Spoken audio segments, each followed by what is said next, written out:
Okay, so we are looking at hip internal rotation and some progressions in hip internal rotation that we had with this Nashville Golf and Athletic Club golfer. So day one testing, this is kind of where we maxed out the hip internal rotation. Very, very hard to tell really from this angle, but what we're looking at here is about 10 degrees is what we established with the goniometer, about 10 degrees of hip internal rotation. Now what I want you to see is the difference from here and then after a couple of probably about 8 sessions to there. So we're in here, let's get the full thing there. Yep, there we go. So we have from this spot here, which is closer to about 25 degrees of internal rotation at this hip, to what we started with was about 10.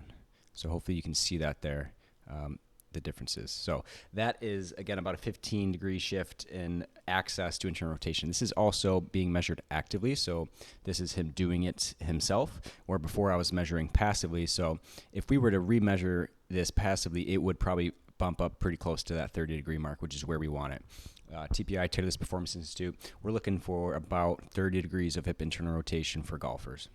If we have access to that, especially passively, then we should have enough motion or action available in that hip to again, create a powerful, consistent golf swing without needing compensations up and down the chain. So this means that when we start cueing the golfer to start using his hip, to maybe cue him out of certain swing characteristics, or if the golf professional is asking him to do something where we need to use that full access to that hip, that they at least have that access to do so that they can go about their drills or wherever it is that they need to do, or if they're in the gym where we get a little bit more dynamic with exercises like this, that we are doing it under the environment where we have full access to that hip.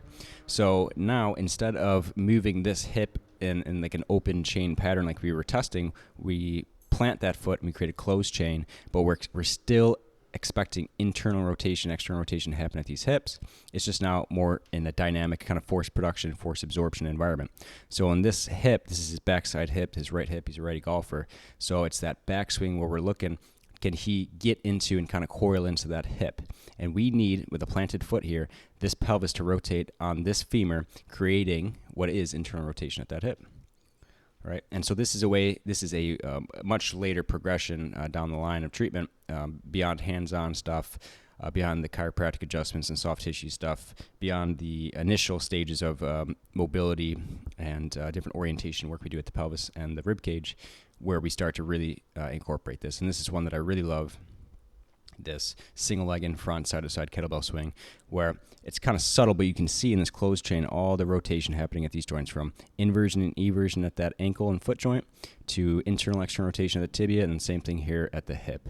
So this cooks the glutes. If you give it a try, just do it for 30, 45 seconds, back and forth, increase the weight, and keep that inside edge of your foot down, and you will feel it cook in the glute to stabilize that hip. Meanwhile, we're getting all this great relative motion on the inside for internal rotation of that hip. So a great drill there.